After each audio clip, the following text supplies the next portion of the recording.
Good morning students, welcome to the biology class. Students, we have been studying the chapter tissues and till now we have covered a bit of plant tissue. We are in mid of studying plant tissue. Today we are going to study another topic, that is complex permanent tissue. Let us first of all revise what we have learned in the last class. In the last class we have learned to identify parenchyma cell and its characteristics, like the cells are living, the cell wall is thin. Then we have studied about collenchyma. The cells are also living, but the cell wall is thick at the corners. We also got to know about the sclerenchyma, which are dead cells, and the cell wall is very thick. So these three cells we have studied, which belongs to simple permanent tissue. Okay, and so by this time what we have studied about the meristematic tissue, we have studied about a simple permanent tissue, but we have not studied complex permanent tissue. Today we are going to study about the complex permanent tissue. Okay, so let us get started. So what will be the learning objectives of today's class? We will be able to name the complex permanent tissue. Different types of complex permanent tissue will be able to name. We'll be able to describe the characteristics of the simple permanent tissues. We'll be also able to explain what are the functions of this simple permanent tissue. Okay, so complex permanent tissue. In the beginning, let me explain you the name. Why complex permanent tissue? Remember, I told you about the meaning of simple permanent tissue also. See, like simple permanent tissue, complex permanent tissue also do not divide. Okay, they do not divide. That's why they are called as what? Permanent tissue. Okay, so like simple permanent tissue, complex permanent tissue also do not divide. So they are permanent. They are not dividing. They are not meristematic. They have come up from meristematic.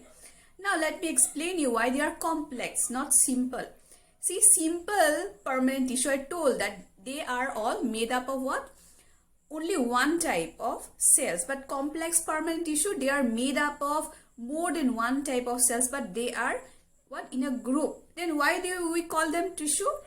Different cells, they are in a group. Then why we call them tissue? We should not call them tissue. We are calling them tissue not because of their shape, but because of their what? Common function. This different type of cells, they coordinate to perform only one function. Okay, they are coordinating means they are what? Working along with each other. Okay, they are working together as a unit, as a team. Right? So complex permanent tissues are of two types, xylem and phloem. Now in that slide in front of you, please see the different types of xylem and phloem. Xylem is a type of complex permanent tissue. Xylem is again divided into what? Tracheids, vessels, xylem fiber, xylem parenchyma. Okay, four types.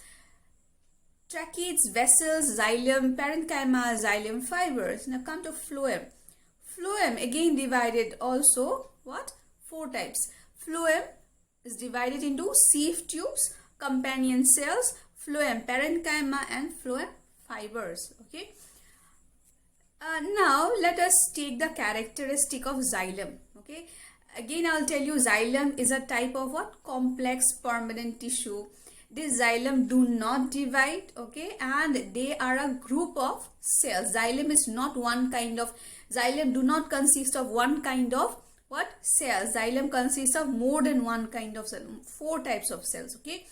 Now in front of you there is there are two images of xylem elements. What are xylem elements? In the last slide we have studied tracheids, vessels, xylem parenchyma, xylem fibers. Okay, each of them, they work together, they coordinate, but each of them has got what?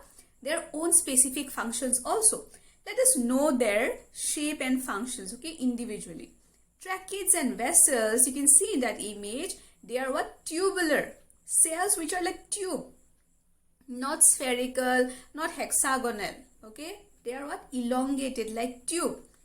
They are dead. Okay, and that's why what? They are hollow from inside, dead. So cytoplasm is not there, cell wall is thick, Okay, and that's why they become like a what, column for transport of some things inside them. Okay, now what is their function?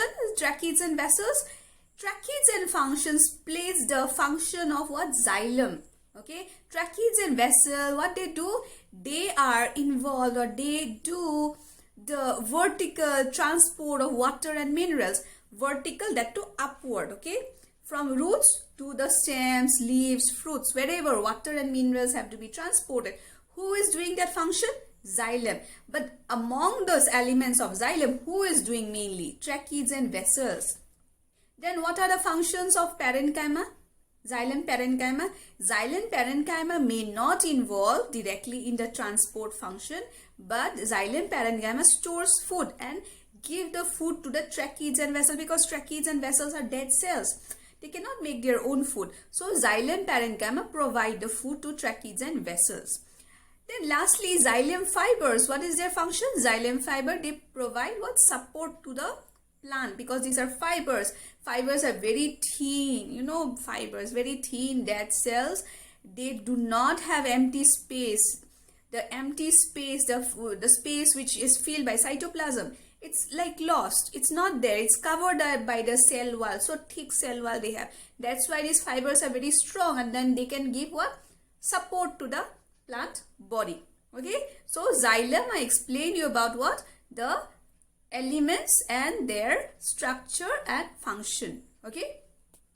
Now come to phloem. See, phloem, again I'll tell you, phloem consists of what elements? 4 elements. Okay. Sieve tube, companion cell, phloem parenchyma, and phloem fibers. So sieve tube and companion cells, they are what? Dead and tubular. Okay. They are again dead and tubular, and they have got what? Pores. Pores means holes. Okay. Small holes in their wall. Okay. And what is their function? The sieve tubes and companion cell, they are doing the function of phloem. Actually, phloem's function is done by whom? Sieve tube and companion cell. What is the function? They transport the food, okay, which is prepared by the leaves to different parts, both upward as well as downward. If there is a leaf, upward to the leaf, there might be a flower, there might be a fruit. To that also food is supplied. To the stem or the root below the leaf also. So phloem transport is done mainly by whom? Sieve tubes and what? Companion cells, and they are what? Dead cells. They are tubular, they are perforated, and their function is to transport food. Now come to phloem parenchyma. Phloem parenchyma is a living cell, you know from the name. Parenchyma is a living cell. Now what's its function? Its function is to do the photosynthesis and store the food and provide to the dead cells like sieve tubes. And phloem fiber, just like xylem fibers, they are also what? Very strong cells, elongated, and then they provide what? Support and strength to the plant body. Okay, so we have studied about what? The elements, their functions, and the structure. Now, in the end, let us summarize what we have learned in today's class. In today's class, we have defined what is a what? Complex permanent tissue. Okay. Then we have seen that there are 2 types of complex permanent tissue, xylem and phloem. Then we have divided the xylem into 4 types, and then phloem also into 4 types or 4 elements. Then xylem is divided into the 4 elements. What are the elements? The elements are what? Xylem parenchyma, xylem fibers, tracheids, and vessels. We studied that tracheids and vessels are the most important elements because they are doing the transport which the xylem is known for. Okay. And parenchyma, they store food, and fibers, they provide the strength. Now come to phloem. What are the elements of the phloem? The companion cell and the sieve tube. These 2 cells are what? These 2 cells are actually doing the transport for which the phloem is known. And the phloem parenchyma and phloem fiber, what they do? They are storing food and providing strength and support to the plant respectively. Okay, I hope you have understood today's class. Please repeat the video again and again, and please ask me for any doubt. Okay, thank you for the class.